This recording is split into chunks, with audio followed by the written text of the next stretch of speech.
Okay, welcome everyone to the 2020 APAC Groundbreakers virtual tour by APAC OUC. This year, our event would be the biggest one ever done with 174 sessions, including normal sessions, workshops, and hands-on labs. From 123 different speakers over 11 days. Also, it would be covering sessions on 4 different languages. Please remember to register to as many sessions as you can. And all sessions would be available to replay as many times you want for 2 weeks after the initial session date and time. You can also interact with the speaker at any time during that 2 weeks by posting questions or comments directly in the playback session page for the speakers. And also, I should thank all the Oracle user groups and Java user groups who are the sponsors of our event, and especially the main sponsor, Oracle Groundbreakers and CloudDB. And for today's session, we have Michel talking about polyglot apps on an enterprise scale with GraalVM Enterprise Edition and WebLogic. Okay, over to you, Michel. Let me just stop sharing. Go on. Okay, thank you very much. Let me share my screen.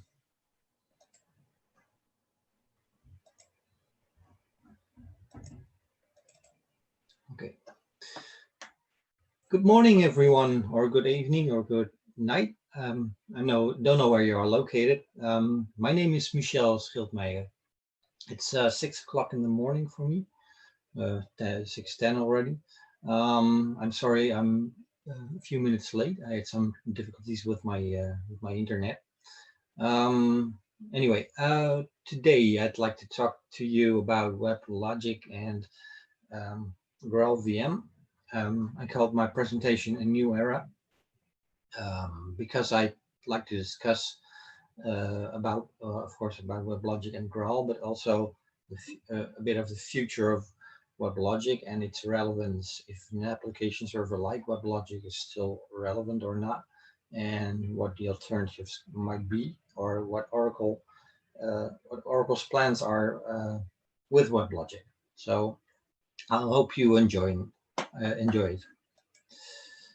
So my name is Michel Schildmeijer. I already told you I'm from Amsterdam. It's in the Netherlands. I work for a company named Qualgy. And Qualgy is a consultancy company, and we deliver consultants from Oracle to Java, data science, and a lot of more technologies we do. I'm an Oracle Ace since 2012, and I became an Oracle Ace director in 2019. Last month of 2019. I work almost about now more than 20 years with WebLogic. So my first version I worked with was version 6, up to now the latest one, 14 in the cloud ones as well. But my last few years I also focused on DevOps and cloud native and containerization, especially for existing landscapes like a WebLogic application server also is. So my topics for today I already told you about, but I also want to look back how WebLogic began, also to see how it evolved to the platform it is now and what the future will be for it. So about containerization, of course, the cloud neutral aspects, the donation to the Eclipse Foundation, and the integration with GraalVM, how you will have to do that. First of all, the history of WebLogic started around 1995, where some engineers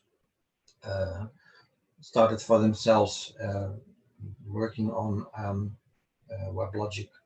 They called it WebLogic their company was also called WebLogic, and I spoke to several of them a few years ago, and we discussed around how they started and what their drives were, and they were busy actually writing drivers for databases because JDBC is actually what they were busy with, to write some programs to connect to databases for their applications at that time. And you must realize that Java in that time were just few programs running in an applet with a bouncing ball or some graphics or maybe some small function to do.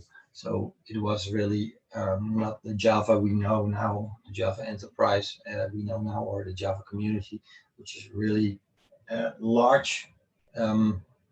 So they were just on their own busy writing these. So they were busy with the JDBC, and also first when also when the internet came, they also tried to create classes for servlets. So write small programs to interact with the browser and get some dynamic data out of it. But in the years later, they saw, well, we have DB Kona, HTML Kona, let's merge them together into some kind of platform. This platform was called T3 Kona, and T3 is still what's coming up within WebLogic, because T3 is the internal communication protocol for WebLogic, for connecting to the managed service, for instance, and to the MBeans. This one started in 1996. You can see here a picture of the founders of WebLogic. I talked with Laurie Pittman, for instance. She's one of the technicians who'd worked on the HTML Kona. So later, first actually commercial version of WebLogic was released in 1997 with Logic Tenga, and this was released in cooperation with Sun. But actually, WebLogic became more well known and famous when BEA acquired it in 1998, because they were searching for a 100,000-pound gorilla, and this gorilla became BEA to commercialize WebLogic more.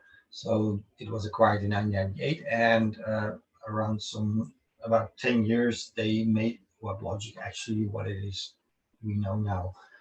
All the products around it, all the integration and SOA products like Qualoject Server Bus, BPM, Fuego BPM, for instance. All those things were installed with WebLogic and developed according to what WebLogic does and is. So we all know in 2008, Oracle was on the strategy of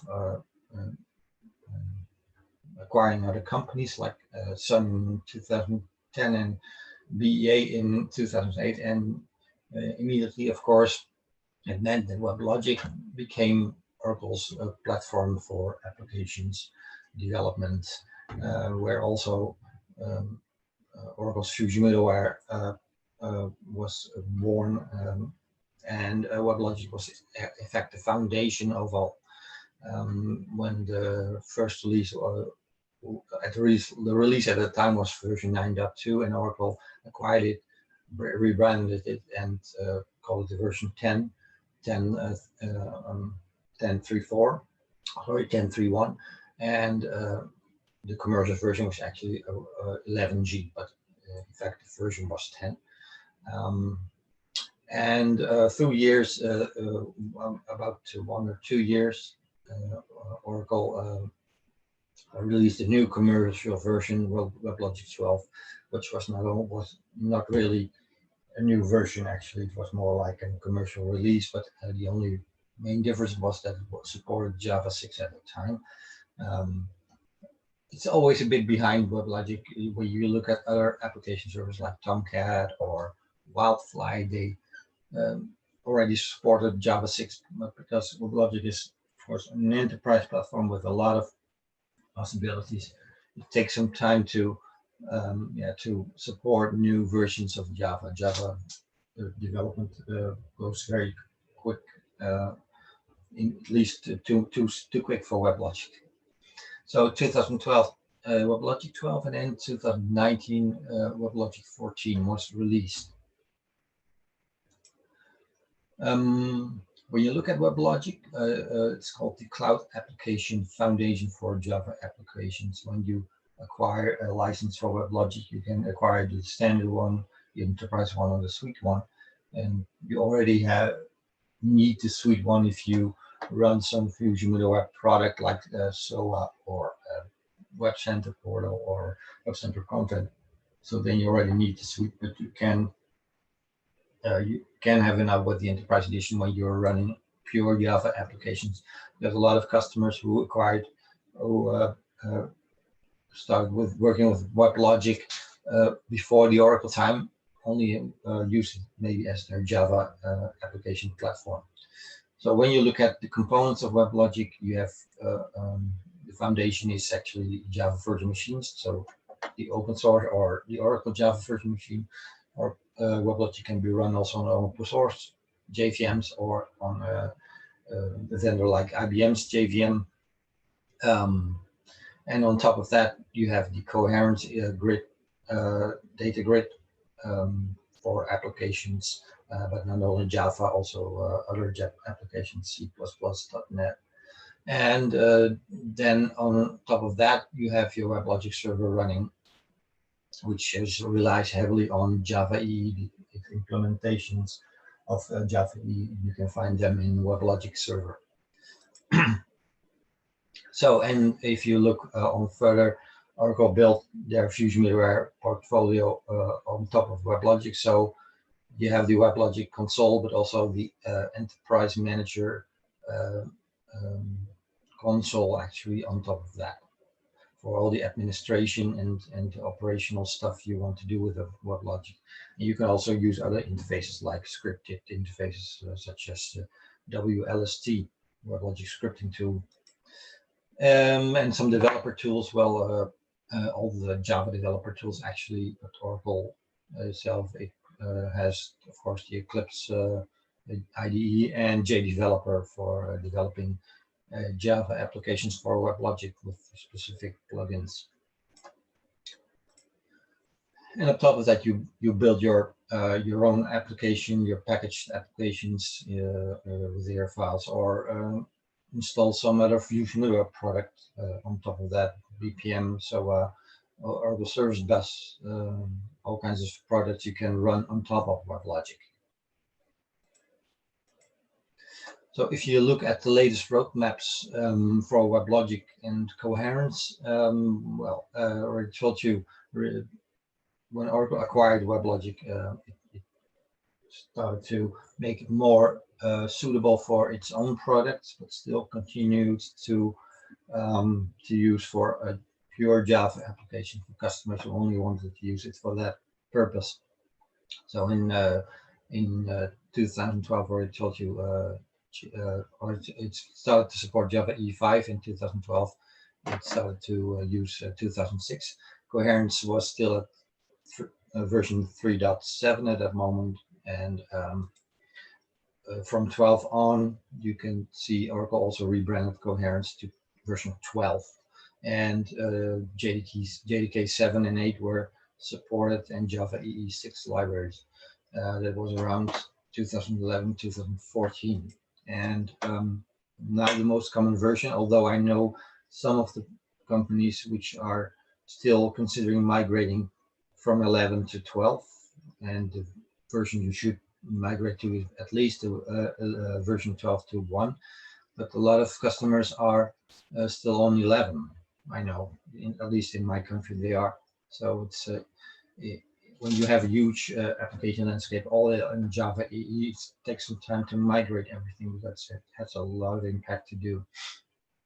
Anyway, 12.1 and the latest version is 12.1.4 is on Java EE 7, and that is already 5 years old. So yeah, it goes very fast and quick. And finally, of course, WebLogic 14, the last version supporting Java, but not only Java, also the Clubs-Dalmatian Jakarta EE version 8, and JDK's versions 8 and 11. So the future of a WebLogic, well, the first focus of Oracle always will be cloud. So any question you ask to an Oracle employee, an Oracle sales rep, or technician, you will say, it's a cloud version X, or will be used as in a cloud version or anything else, but it will be focused on cloud. Also, it will focus on containers and orchestration. Oracle first had its own strategy of how to containerize WebLogic using partitions, domain partitions. And this option is still embedded in all the WebLogic versions, but Oracle won't support it or maintain it anymore.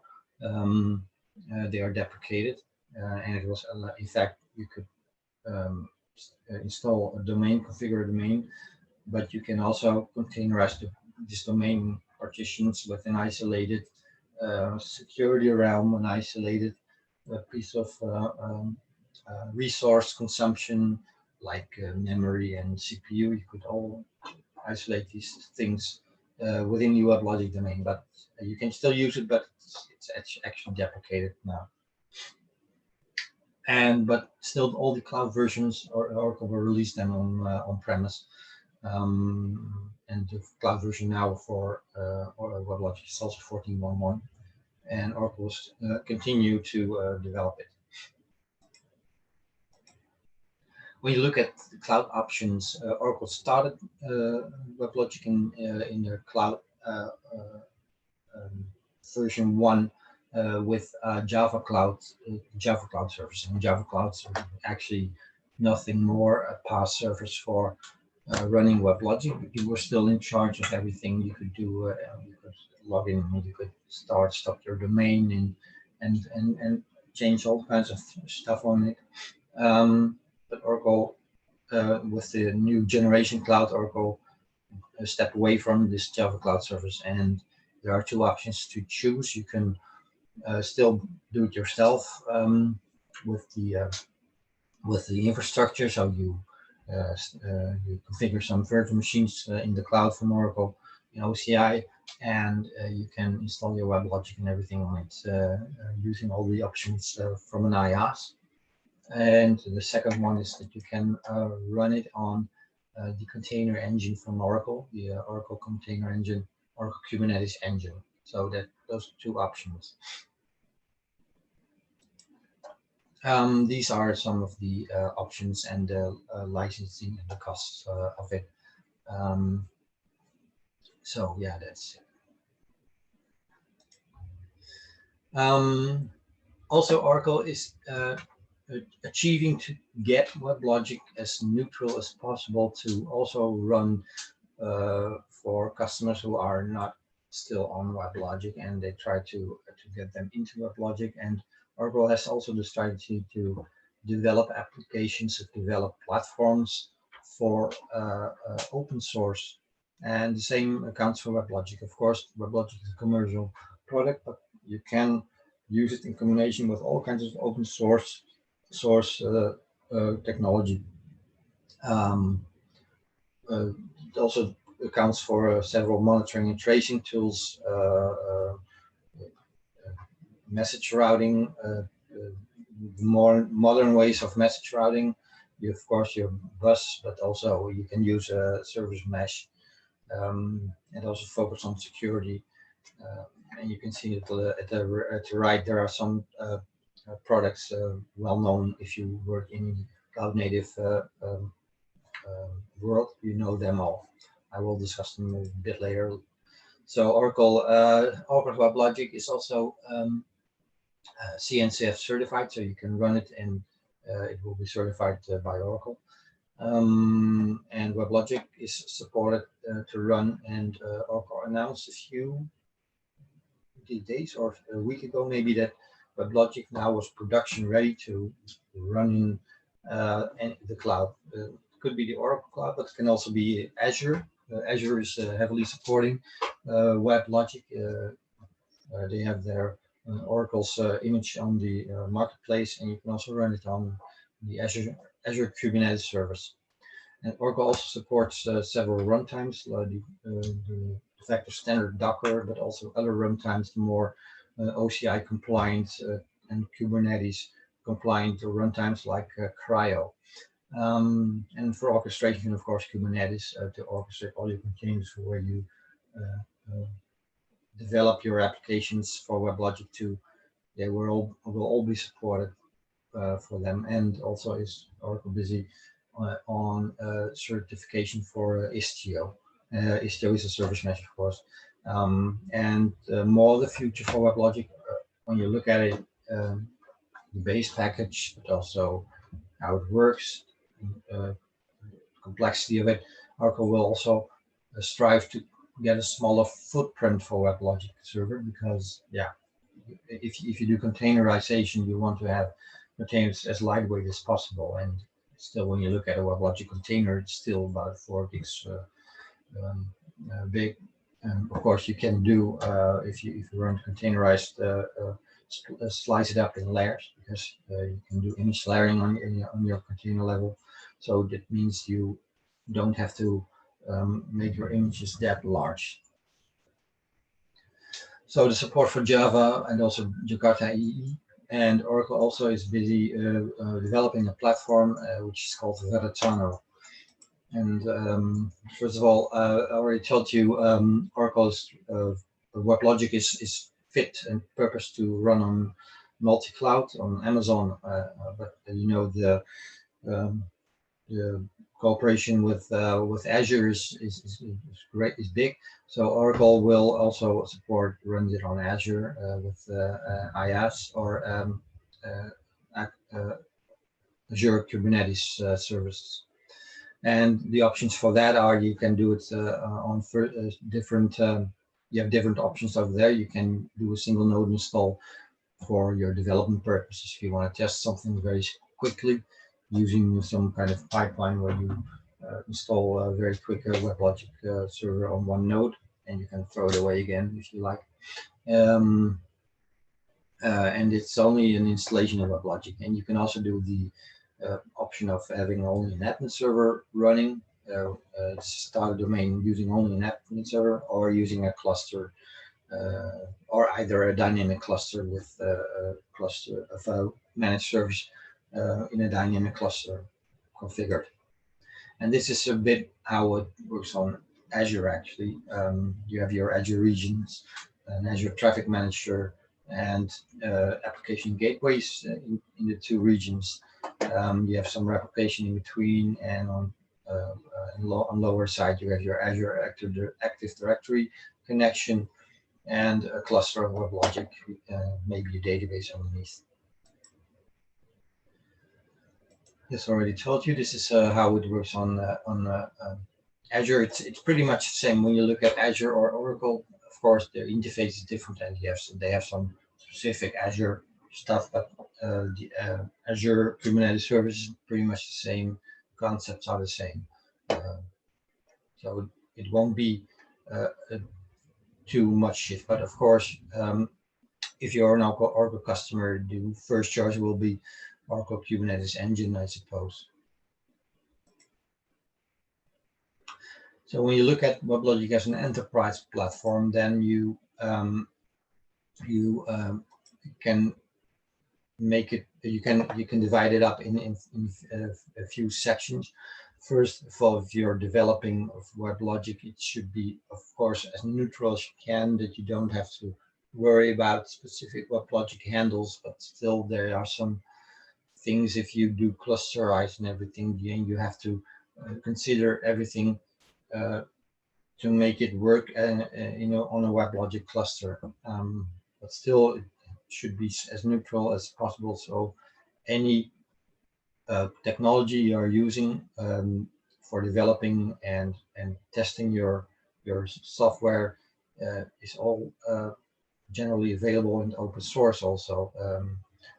So WebLogic Enterprise Platform, the goal for Oracle is to support it on various technologies, and not only Java, but also other technologies like Python, Node, Go, Ruby, and also any other stuff like source repositories, deploying anything like Git or Maven or Docker or Subversion, all work with WebLogic. So for building tools used like Jenkins, the most well-known GitLab, and then when you're done building, you can package or build or deploy it with tools like Docker, as you are containerizing, or other open source technologies for building Podman and build up.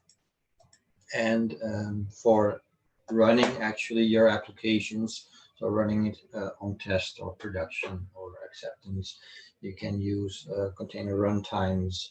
You can use monitoring tools like Prometheus and Grafana, or do some log file analysis using the Elastic Stack, or use the Oracle Management Cloud can be also an option.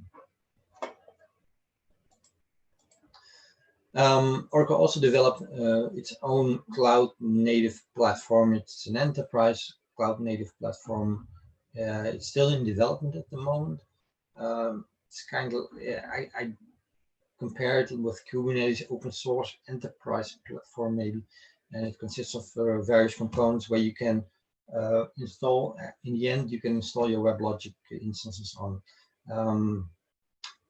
At one side, you have also Oracle Kubernetes Services, which is a managed service for running your workload, your application workloads, but you can also run it on-premise maybe, or in an cloud infrastructure with VMs running this Kubernetes open source enterprise. And it's called Verisono, and it's a project at the moment still, which needs to be certified for the Cloud Native Computing Foundation. But it's a project based and it's a very easygoing installation of containers, orchestration, management using Ranger, identity and access management using Keycloak, the service routing, which Oracle will support for WebLogic Istio, and logging and tracing with using the Elastic Stack and Jagger. And this is how it works. You have your public, your private, or your hybrid cloud. On top of that, your operating systems. Then on top of that, your cloud native environment using all the cloud native and container native specifics like Docker, Cryo, and in this case also an operator for WebLogic. And in between, you can run your Oracle WebLogic, your Jakarta or Java applications, microservices, or your polyglot applications. WebLogic on Kubernetes certification is already ongoing and already told you production worthy since a few weeks, maybe 1 or 2 weeks. Certified to use on open source and on the Cloud Native Computing Foundation. And if you integrate WebLogic with Kubernetes, then you need to do some stuff. It's not that if you have your Oracle Kubernetes engine and you're ready, because you still need to make WebLogic, if you're coming from on-premise, make it ready to use with Kubernetes. So you have to configure the operator, you have to configure monitoring, migration of your existing WebLogic domains using deploy tooling, and all the stuff around it like logging. So this is how WebLogic containerized looks. You have your Kubernetes cluster, and inside pods are running. Pods are in fact container runtimes, but then from a Kubernetes perspective. And you can run one or multiple containers, and every pod has a container inside using running a WebLogic instance in it. So the admin server And in the Kubernetes cluster, you have also your WebLogic cluster running managed server pods, all running on several Kubernetes nodes.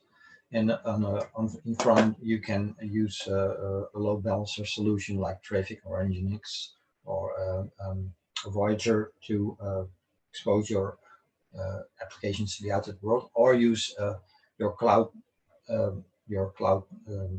provider's load balance. So when you look at WebLogic and the implementation in the Kubernetes cluster, then you have your Kubernetes operator, and Kubernetes operator is an operator is in fact an extension on Kubernetes for environments like WebLogic, which Kubernetes doesn't know of. Kubernetes is excellent in managing a Kubernetes cluster and scheduling pods on and replicas on all the nodes, but the WebLogic specifics, you still need to have some layer in between, and an operator can do that for you. So when you install WebLogic, you need this operator to run and to manage it and everything. So you can start this. You can download this operator from GitHub or from the Oracle container registry.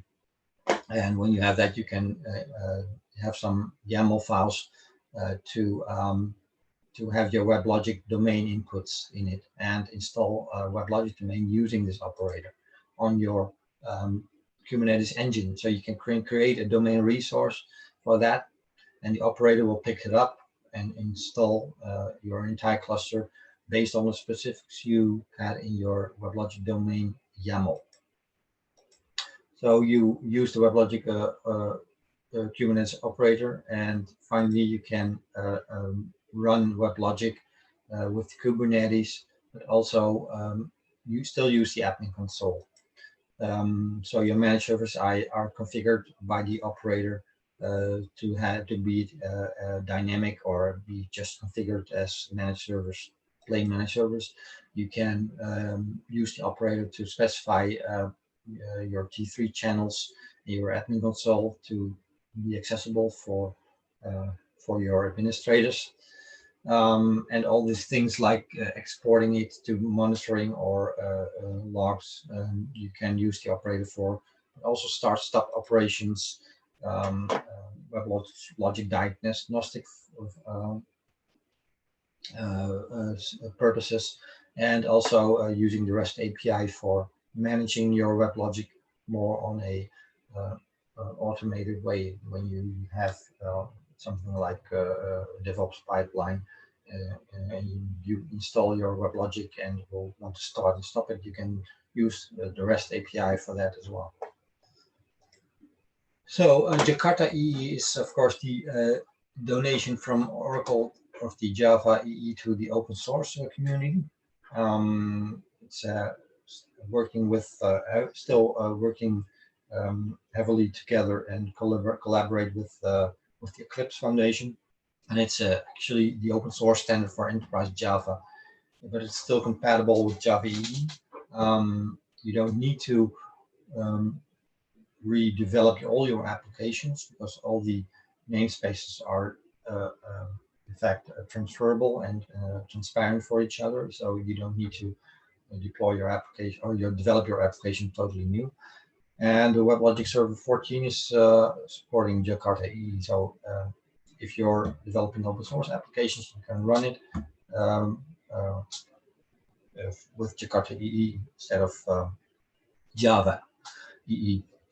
And in fact, it's the evolution of what enterprise Java for Oracle WebLogic means. And I already told you it's vendor neutral, so you can run it everywhere. You don't need to still have WebLogic running on Oracle only. And Oracle's other strategy for migrating to a more modernized landscape is, of course, microservices are very hot topic in development world. Oracle has also the solution of Helidon, which is in fact the path to microservices for enterprise Java applications. And there are a set of libraries for bringing these Java applications to microservices. It has all kinds of support you might think of, which is also supported in Java EE, like persistency and transactions with JPA and JTA, but also more new communication protocols, gRPC, and also what's important, GraalVM. So a little bit discussing about GraalVM. Don't know if you already work with it. If you do, then you already know this. If you don't, then I'll try to explain something about that. GraalVM is, in fact, there are a lot of open source JVMs and JDKs available, but the open source Oracle supports heavily is GraalVM and also develops on it. GraalVM is, in fact, just a virtual machine. Java virtual machines are running for purpose for running Java applications, but GraalVM is running for more languages than only Java, so running polyglot applications, but also more low-level applications. In fact, when you install it and use it, you have still the same JVM commands you use, still the same flags, still the same options for garbage collecting and everything, but also, I already told you, fit for not only Java.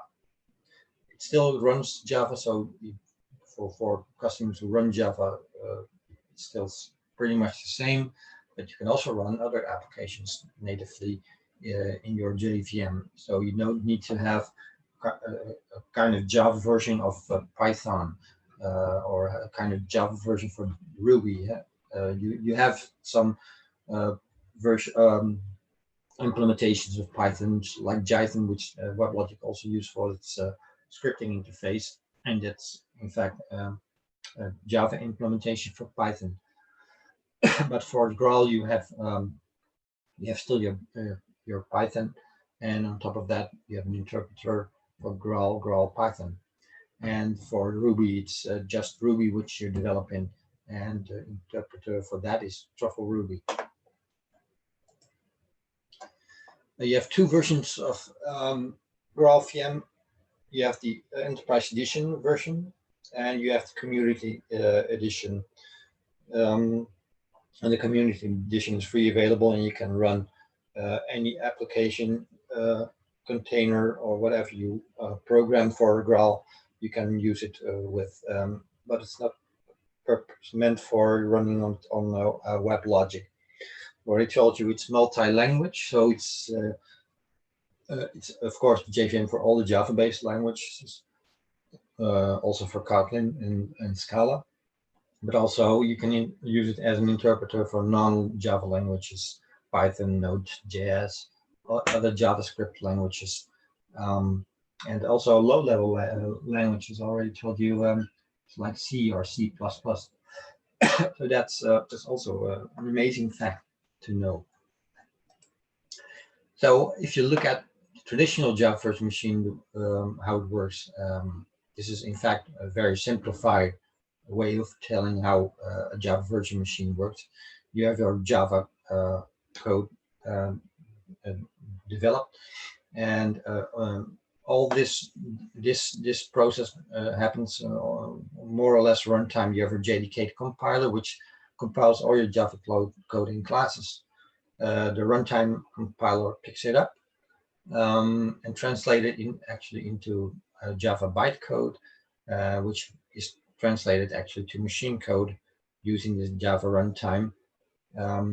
So that's how the traditional Java virtual machine works. I already told you have a Java application running as a piece of code. Code enters the JVM, and you have several stages to enter, like operations, doing some garbage collection, doing some defragmentation maybe, and then also multitasking. It also creates a data structure for your application and transformation to the bytecode. Now, GraalVM, in fact, for Java, it works pretty much the same. So you have a Java virtual machine, which is the foundation. And on top of that, you still have your JVM compiler interface for compiling all your Java Java programs, Java development, your Java application programs to compile it to a Java classes. But running Java GraalVM, you also have something like a GraalVM, which is in fact a translator for your non-Java application to the JVM compiler. So you need this GraalVM compiler to run other applications, but also the JVM languages, Kotlin, Scala, and Java now also make use of this GraalVM compiler, and not directly anymore to JVM compiler. And on top of that, you have the Truffle framework. I already talked a few slides ago about Truffle Ruby, but you also have other implementations of this Truffle framework. And the Truffle framework is used for translating all these lightweight languages like Python, Node.js, R, Ruby to interact with the GraalVM compiler. Now, for the low-level languages like C and C++, you have the Sulong framework. The languages C++ and C and Fortran all make use of this framework to run with GraalVM. So this is an example. If you have some C++ code on your for your application running, then first of all, it enters the stage of the LLVM interpreter, which is in fact a component of your Sulong framework.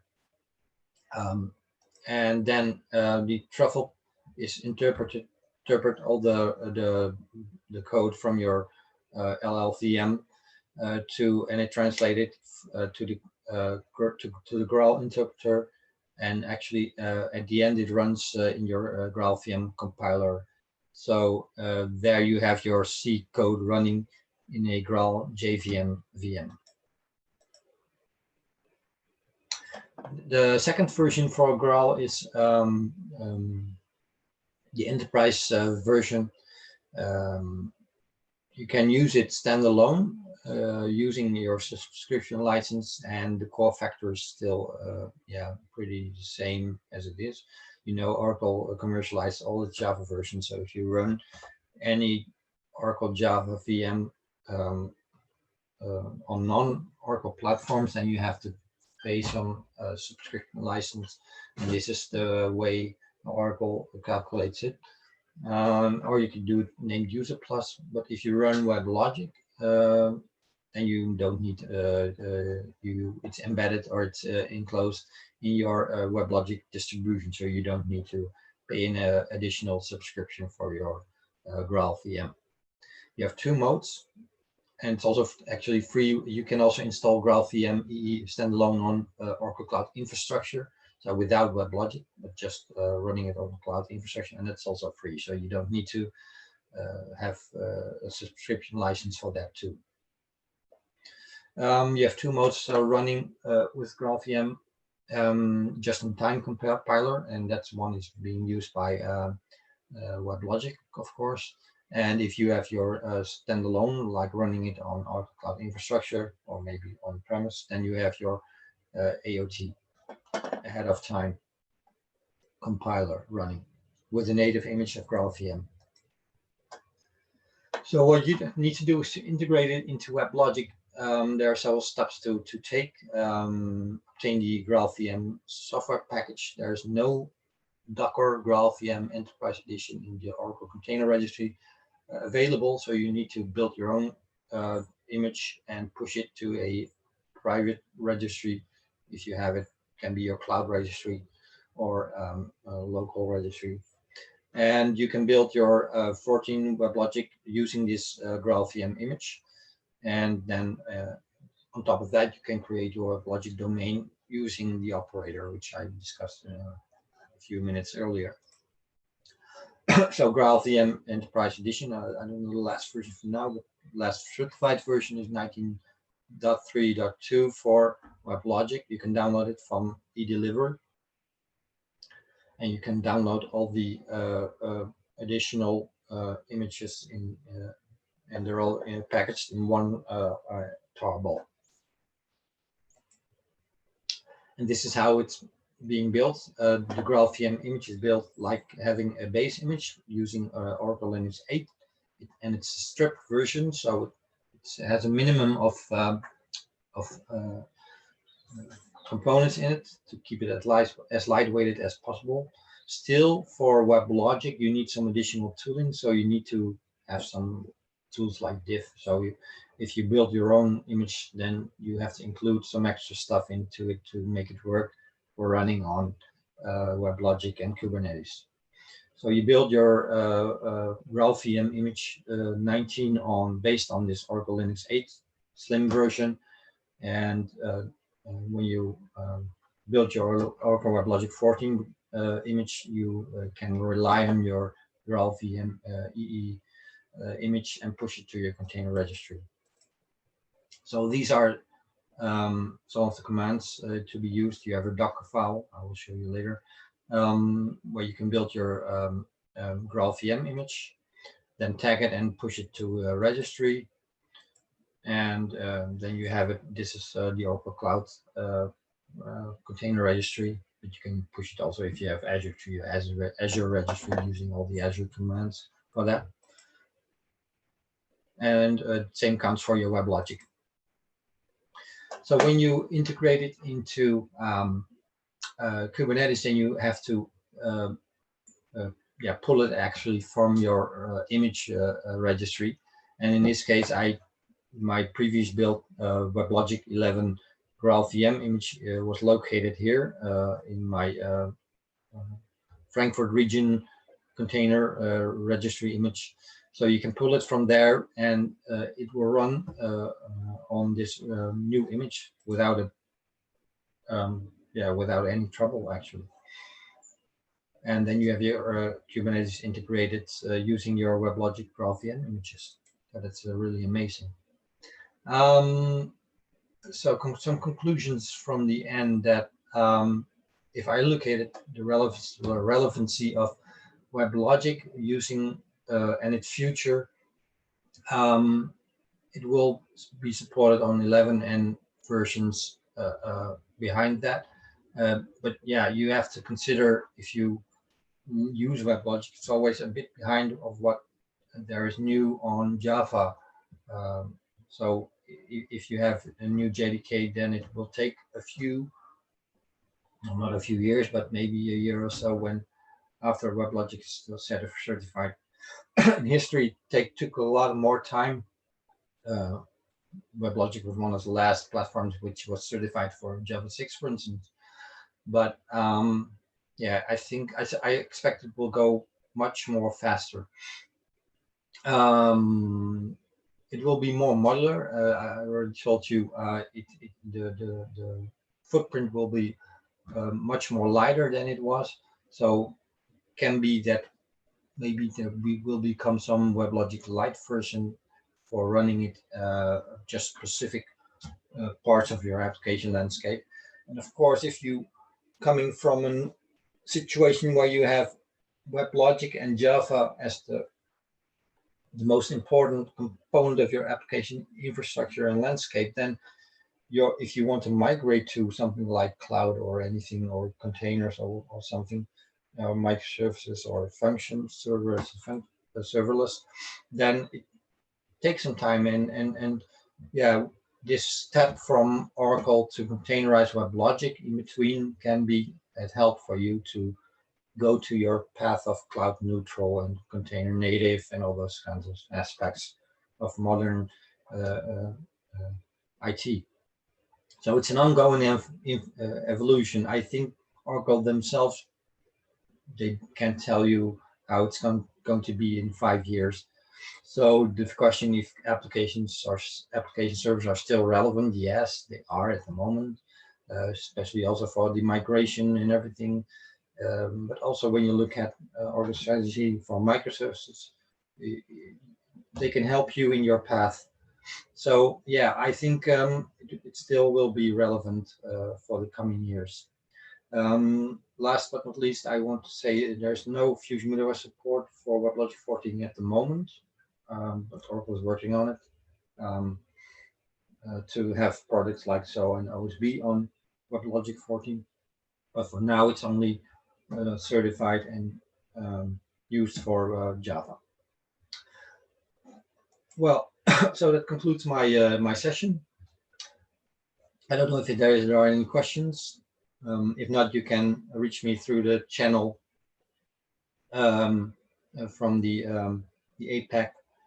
I want to thank the APAC organization, the Groundbreakers organization, for letting me present this presentation for you. I hope you enjoyed it. And if you want to reach me, you can also reach me on the socials, on Twitter or on LinkedIn, or I already told you on this channel of the APAC Groundbreakers. So if you have any questions, let me know, and have a very pleasant day, continuation of your day, if you're in the evening or at night or in the morning, and stay safe in this situation. Thank you very much.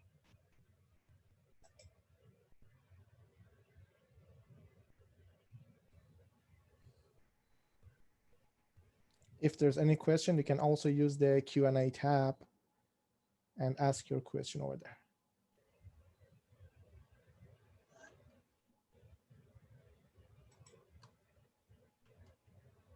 Okay. So thank you everyone for your participation today, and thank you for the great presentation by Michel, and see you next time. Thank you. Okay, thank you. Goodbye. Bye.